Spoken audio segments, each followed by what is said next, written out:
오늘은 추수감사주일입니다. 말 그대로 하나님께서 우리에게 주신 은혜와 열매들을 세어보면서 감사하는 그러한 복된 하루입니다. 그러면 여러분 올 한 해 풍성한 열매를 다 거두셨습니까?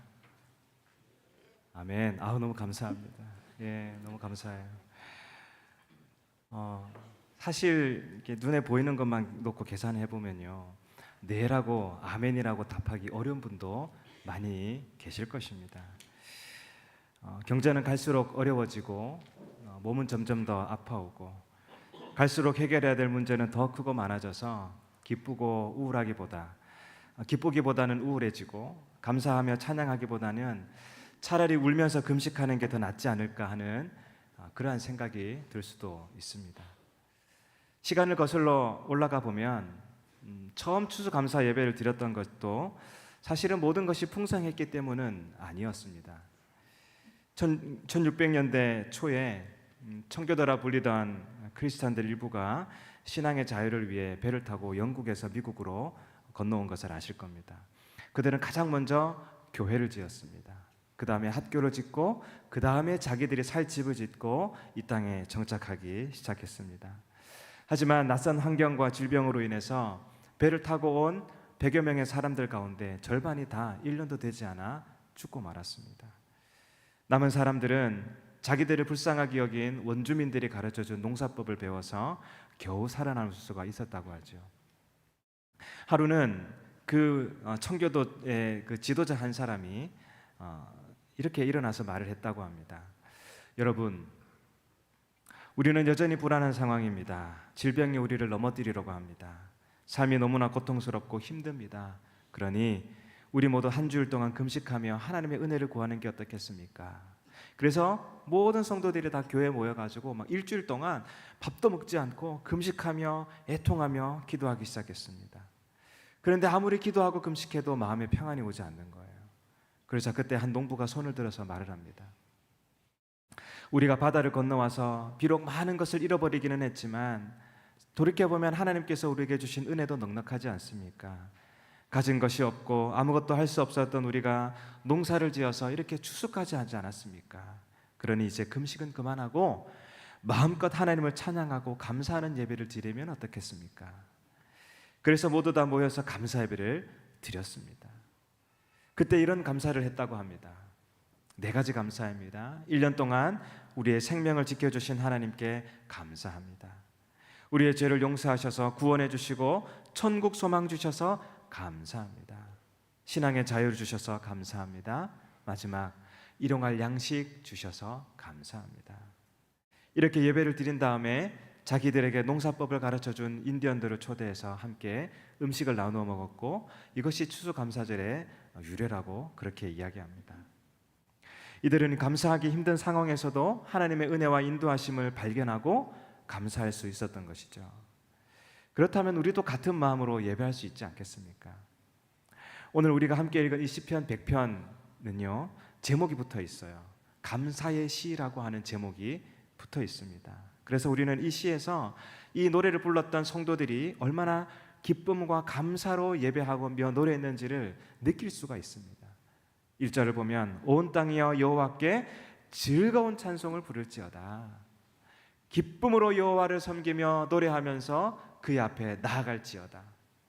감사함으로 그의 문에 들어가며 찬송함으로 그의 궁정에 들어가서 그에게 감사하며 그의 이름을 송축할지어다.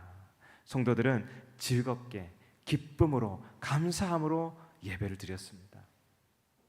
여러분, 이렇게 예배했던 성도들의 표정은 어땠을까요?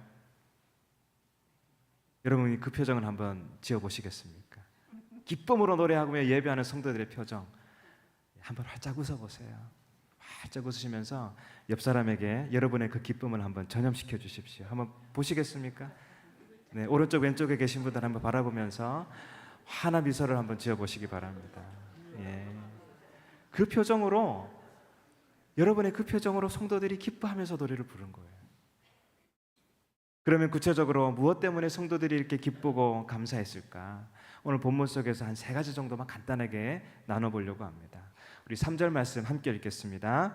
여호와가 우리 하나님이신 줄 너희는 알지어다. 그는 우리를 지으신 이시요 우리는 그의 것이니 그의 백성이요 그의 기르시는 양이로다. 아멘.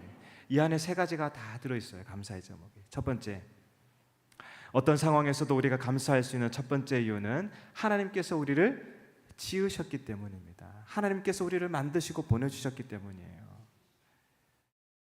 하나님이 우리를 지으셨다는 것은 우리가 우연찮게 이 세상에 존재하게 된 것이 아니라고 하는 의미가 담겨져 있습니다. 우리는 모두 다 특별한 존재입니다. 많은 사람들이 힘든 환경 때문에 인생의 허무함을 느낍니다. 나는 가치 없는 인생을 살고 있다고 얘기합니다. 차라리 태어나지 않았으면 더 좋았을 인생인데 왜 나 같은 사람이 실수로 태어나서 인생을 살아가는가? 그러면서 스스로 목숨을 끊는 사람도 있습니다. 하지만 그렇지 않습니다. 이 땅에 있는 모든 사람은 하나님이 실수로 만들지 않았습니다. 하나님의 계획 안에서 우리는 다 지음 받았습니다. 우리를 만드신 하나님은 다 늘어놓고 태어나게 하신 다음에 어이쿠야 내가 괜히 보냈네, 괜히 만들어냈네 하면서 후회하지 않습니다. 반대죠. 내가 태어나게 하길 잘했다, 최고의 작품이다 하시면서 끝까지 사랑하시는 하나님이십니다. 다윗은 이스라엘의 위대한 왕이었습니다. 우리가 다 잘 알고 있지 않습니까? 그러나 다윗만큼 고통스러운 삶을 살아간 사람도 별로 없습니다. 억울한 누명을 쓰고 젊은 나이에 광야에서 10년 동안 도망치는 삶을 살았습니다. 막 태어난 아들이 시름시름 앓다가 며칠 만에 죽는 모습을 지켜봐야 했습니다. 자신의 딸이 성폭행 당하는 것을 경험했고요. 자신의 아들이 또 다른 아들을 죽이는 비극을 보았으며 그 아들이 자기의 아버지인 자기에게 칼을 겨누는 그런 황당한 일을 당하기도 했고 그 아들이 결국 비참하게 죽임당하는 아픔을 겪기도 했습니다. 이쯤 되면 이런 인생의 비극을 경험한 사람이면 내가 차라리 태어나지 않았으면 좋았을 것을 하면서 후회하고 인생을 비관하거나 아니면 적어도 나는 당신 같은 하나님을 믿지 못하겠습니다 하면서 하나님께 등 돌려버리는 것이 정상 아니겠습니까? 그러나 다윗은 그렇게 하지 않았습니다. 그는 하나님 안에 머물며 믿음으로 살아갔고 그 하나님을 향한 사랑과 하나님의 놀라우신 은혜를 시로 이렇게 표현을 했습니다. 주께서 내 심장을 지으시며 나의 모태에서 나를 만드셨나이다. 내가 주께 감사하옴은 나를 지으심이 기묘하심이라. 주께서 하시는 일이 기이함을 내 영혼이 잘 아나이다. 메시지 성경은 이 구절을 이렇게 표현합니다. 오 그렇습니다. 주께서 나의 속과 겉을 지으시고 모태에서 나를 지으셨습니다. 내 몸과 영혼을 경이롭게 지으신 높으신 하나님, 숨막히도록 멋지신 주님께 감사드립니다. 여러분, 이렇게 내가 존재하는 것 자체만으로도 기적이요 특별한 은혜임을 믿으시며 감사하는 하루가 되기를 주님의 이름으로 축복합니다. 우리가 감사할 수 있는 두 번째 이유는 하나님이 그런 우리를 내 것이라고, 너는 내 소유라고 말씀해 주셨기 때문입니다.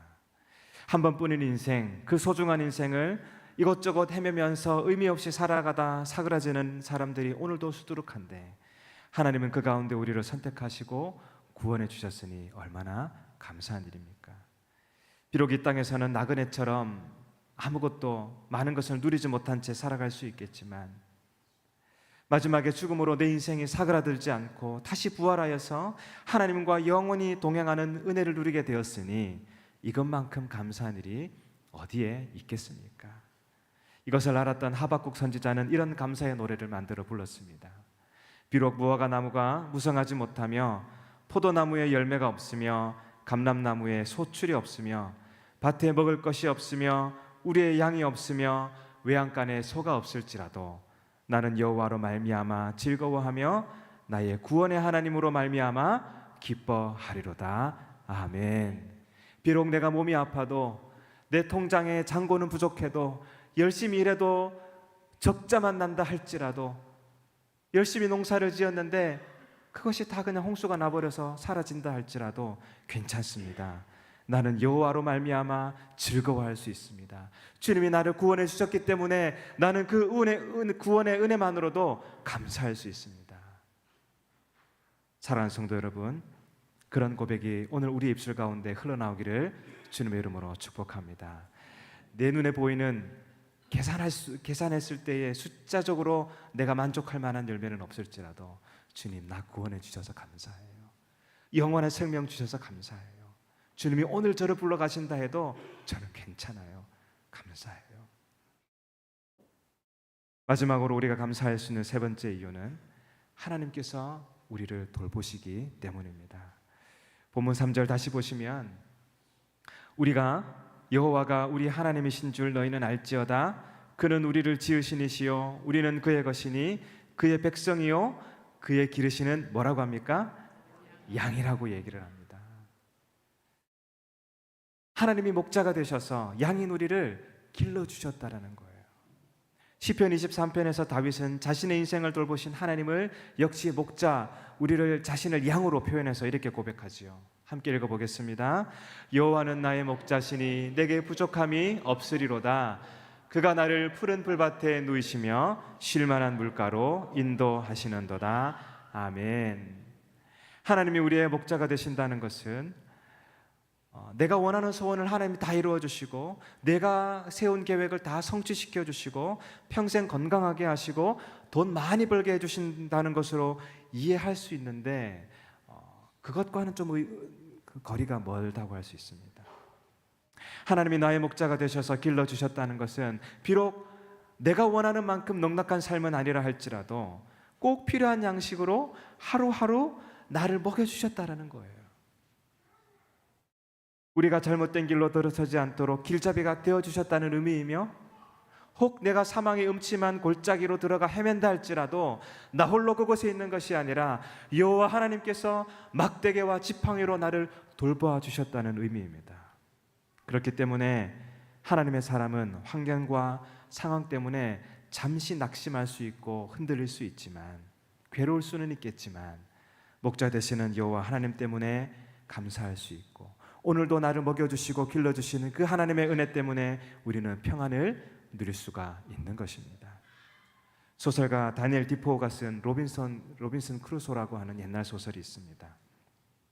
로빈슨 크루소가 항해를 나섰다가 폭풍으로 만나 그만 아무도 살지 않는 무인도에 표류하게 되었습니다. 그리고 거기서 무려 28년 동안 혼자 살다가 마침내 영국으로 돌아갔다는 그러한 이야기입니다. 이 소설을 보면 로빈슨 크루소가 아무도 없는 그 무인도에 있을 때 4가지 감사를 했다고 합니다.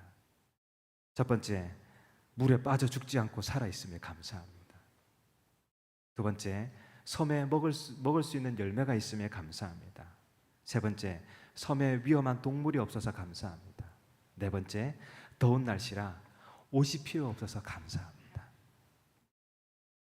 여러분, 로빈슨 크루소가 이런 감사를 할 수 있었다면 하물며 목자 대신 하나님의 돌보심 안에 살아가는 우리도 주어진 환경에 감사하면서 살아갈 수 있지 않겠습니까? 비록 이것 때문에 힘들고 저것 때문에 고통스럽고 이 문제 때문에 힘들지만, 그러나 우리는 그 안에서도 감사할 수 있는 그 감사의 제목을 찾을 수가 있다는 것이죠. 이것을 알았던 사도 바울이 빌립보 교회 성도들에게 이런 고백을 했습니다. 내가 궁핍함으로 말하는 것이 아니니라. 어떠한 형편이든지 나는 자족하기를 배웠노니 나는 비천에 처할 줄도 알고 풍부에 처할 줄도 알아. 모든 일 곧 배부름과 배고픔과 풍부와 궁핍에도 처할 줄 아는 일체의 비결을 배웠노라. 함께 읽겠습니다. 내게 능력 주시는 자 안에서 내가 모든 것을 할 수 있느니라. 아멘. 하나님이 나에게 슈퍼맨 같은 능력을 주셔서 모든 것을 다 해낼 수 있다는 의미가 아닙니다. 돈이 적든 많든, 배가 부르든 배가 고프든 어떤 환경 속에서도 능력 주시는 그 하나님 안에서 나는 감사할 수 있다는 거예요. 그 어려움도 내가 감당해낼 수 있다는 것입니다. 사랑하는 성도 여러분, 주님은 평생 우리의 목자가 되어주시겠다고, 돌보아 주시겠다고, 먹여주시겠다고 약속하셨습니다. 그러니 내가 오늘 무엇을 먹어야 될까? 무엇을 입어야 될까? 내가 내일은 어떻게 살아가야 될까? 염려하기보다 일용할 양식으로 우리를 먹여주시는 하나님께 감사하시고, 날마다 기쁨과 감사의 자리에 서시는, 그렇게 하나님께 예배하며 찬양하며 영광 돌리며 살아가시는 우리 모든 중앙교회 성도님들 되시기를 주님의 이름으로 축복합니다. 아멘. 기도하겠습니다. 하나님 아버지, 우리를 만들어 주시고 이 땅 가운데 보내 주셔서 감사합니다. 뿐만 아니라 그런 저희들을 하나님의 자녀 삼아 주시고 영원한 생명 허락하여 주심에 감사합니다. 자녀된 우리의 필요를 아시고 매일매일 필요한 것들 일용할 양식으로 우리를 먹여 주심에 감사합니다. 인생을 돌아보면, 우리의 삶을 돌아보면 참 힘들고 감사할 수 없는 일들이 많이 있지만 그럼에도 불구하고 하나님께서 우리를 돌보아 주시기에, 우리를 구원해 주셨기에 얼마나 감사한지 모릅니다. 낙심치 않고 오늘도 기뻐하며 그 자리로 나아가서 주님께 영광 올려드리는 우리 모든 성도들 되게 하여 주시옵소서. 예수님의 이름으로 기도드리옵나이다. 아멘.